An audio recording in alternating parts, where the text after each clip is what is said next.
We're back, everyone, for another episode of Breaking Rice. Today we're here on this beautiful spring day in the East Pilsen neighborhood of Chicago here at Mary's Taqueria.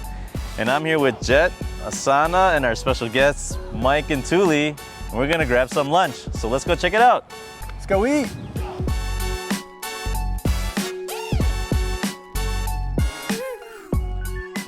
Chips and guac has come, and they got a bunch of little condiments here. Tell us a little bit about this place, Mike. Why'd you decide to bring us here today? I love eating tacos, an understatement of what I really love as food. I'm half Mexican, half Honduran. This reminds me a lot of home, what I grew up with.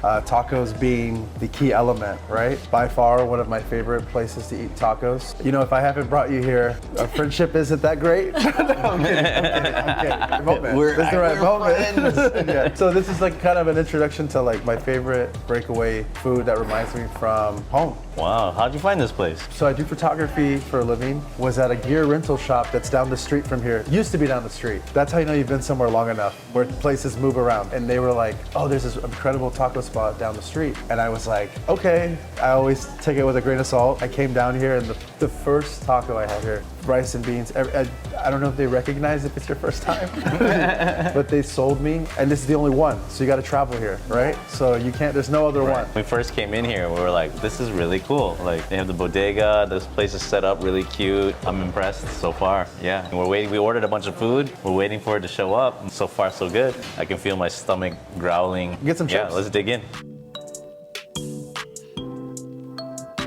Gracias. Chile relleno, lengua, chorizo. Okay. Yes, that's fine. Here, we'll put this here. Thank you. Cool, man. Have a seat, Mo. This looks amazing. Tell us a little bit about this place. There's two reasons we kept the name. The previous owner of the restaurant that actually kind of passed it down to us. Her name was Mary, so she kind of like started the whole name and like the whole like restaurant and selling like grocery supplies for the community. And when we kept it, we decided to keep it, just renamed it Taqueria, mainly because we focused more on the restaurant side. That's where we started working. We kept Mary mainly because give a little homage to the owner, but also like pretty much most of the females in our family are named Mary. Like have like some. Oh wow! You got a lot of Marys. Yeah, stretching back to Mexico. How long has this been open? Do you know? Yeah, so it's been for like 10 plus years. 10 plus years? Yeah. Mm-hmm. And then you guys took over? We took over in 2013. So I see it's kind of like a really family run business. All the employees are family Yeah, members. who do you have in the back? You got mom? In the back is my dad and my aunt. They cook all the food? Yeah. Okay. The waitressing is my mom and my sister. And then I come out and help out every once in a while. The food looks amazing. I mean, thank you. We're gonna dig in. Mike's been hyping it up, so my stomach's growling. And Yeah, I really recommend these. Chilaquiles? Yeah, that's personally my favorite. So, yeah, that's what I was gonna ask. Last question is, what's your favorite? And yeah, well, obviously, like besides the tacos, definitely the chilaquiles. The chilaquiles? I'm a huge breakfast person. This is kind of like what so we got the right dish. Yeah. Yes. Nice. I'm glad. All right. Well, Thank you, I'll man. let y'all eat. Thank you. Thank you. I hope y'all enjoy it. Thank you. Yeah. Thank you. Awesome. Thank you. Okay, oh my gosh, so much food, guys. Everything looks amazing. It's enough tacoing about it. Let's break rice.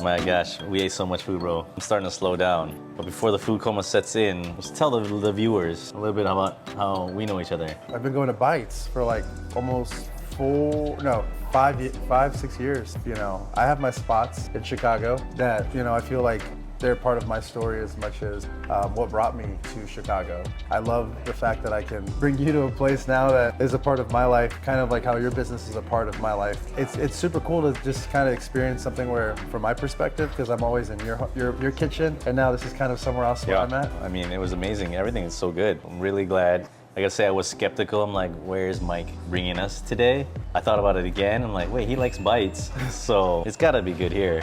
And it was. I didn't cook any of it, but I brought you here. Yeah. I did want to talk to you about you're an entrepreneur, how you became an entrepreneur, and yeah, tell us a little bit about your story. I came to Chicago about 10 years ago. Originally, I was working in newspapers. I worked for the Chicago Tribune. End of 2017, I took the leap of faith and I decided to go into photography and videography on my own, which was not ideal, right? Because once you work for someone for so long, you get used to getting that paycheck, doing what you're told. You know, you're never quite sure when you're ready to take the step for yourself. All the wrong things happen at the right time, and I started my own business, and I learned everything as it came. So I've been in business for a little over 5 years now. Looking back, there's so many times that I would have just given up.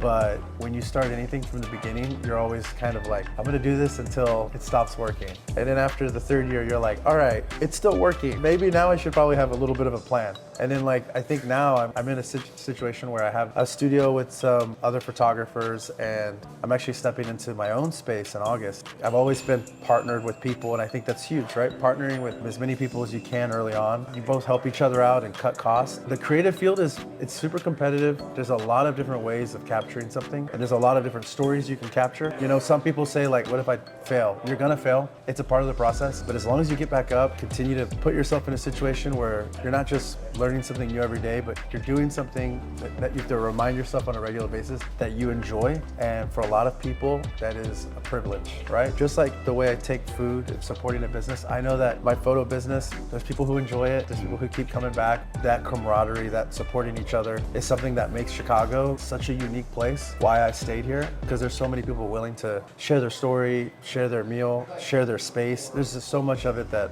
I think is authentic to the experience of being American, first generation. We're at a table here with like people who are from different cultures, and that's normal. And that's really cool. Right? I pride myself in that. It's kind of what I continue to do here in Chicago, and hopefully I can continue to share and bring more experiences so that people can come and visit and support. But I think you know this, the same thing I'm doing with you here is exactly the same thing I do when people come to Chicago. I take them to bites. So that's kind of like how. That's a good spot. Right? If I go to my phone and I click on my friends, there's a flamingo in at least one photo. Because I share them like, hey, you should get this drink. It's a cool thing to be a part of something, and I think that's the big picture here, right? I hope we can continue to be connected. Thank you, man. Thank you. Yeah, I mean, we want to thank you for always supporting Bites. We want to thank you for bringing us here. And one last question I have for you for our audience. So if there's one single piece of advice that you could give to the younger generation who are looking to find success, what would you say? It's super simple as it can be, especially in photography. Vision is the ability to see what's invisible to others. So what that means is like, if you see something and you don't know how to you see it for a reason, right? It's not there, or you think that you can make it more authentic because it's something that you believe. That's where it starts, right? I can't tell you where it's gonna end. Everyone's journey is different, and some of us don't even get to bring it into real life, which is sad, but it's the truth. You know, life is tough. If you can bring some of that out to the world, and then you can authentically say, oh, that's exactly what I envisioned. That is a journey that takes a long time. I'm still in that journey, but from the very beginning of when I first thought I could be a photographer, and now I am a photographer, and now I have a studio and a business, and I live in a city that I'm not from,